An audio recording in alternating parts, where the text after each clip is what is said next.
जय श्री कृष्ण भक्तों, आप सभी लोगों पर भगवान विष्णु का आशीर्वाद सदैव बना रहे।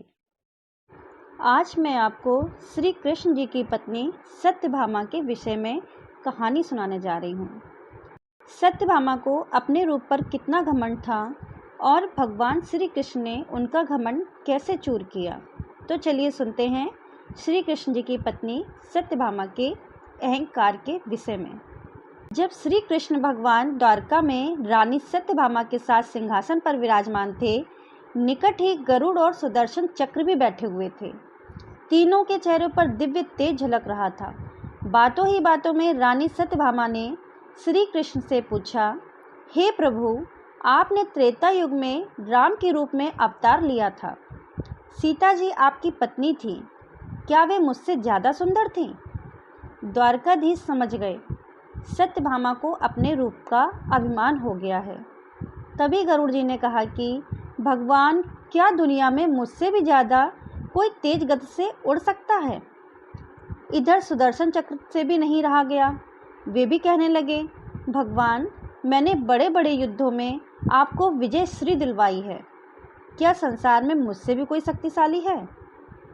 भगवान मन ही मन मुस्कुरा रहे थे।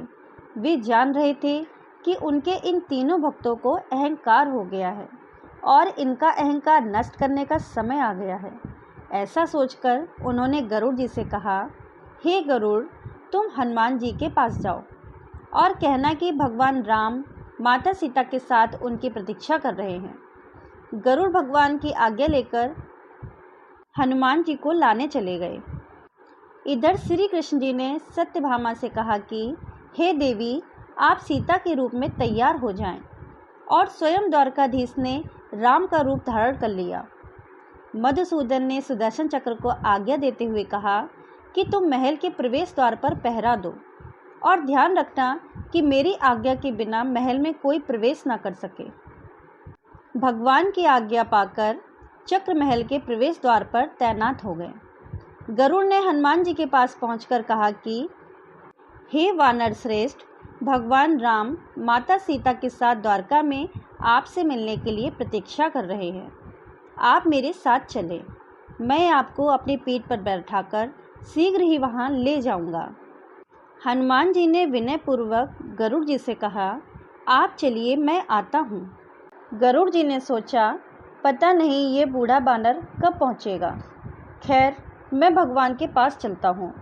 यह सोचकर गरुड़ शीघ्रता से द्वारका की ओर उड़ चले। पर यह क्या था?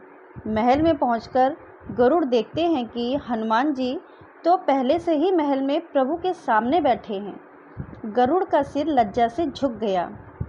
तभी श्री राम जी ने हनुमान जी से कहा, हे पवन पुत्र, तुम बिना आज्ञा के महल में कैसे प्रवेश कर गए? क्या तुम्हें किसी ने प्रवेश द्वार पर नहीं रोका? हनुमान जी ने हाथ जोड़ते हुए सिर झुकाकर अपने मुंह से सुदर्शन चक्र को निकालकर प्रभु के सामने रख दिया। हनुमान जी ने कहा कि हे प्रभु, आपसे मिलने से मुझे इस चक्र ने रोका था, इसलिए इसे मैंने अपने मुंह में रख लिया। प्रभु, मुझे क्षमा करें। भगवान मन ही मन मुस्कुरा रहे थे।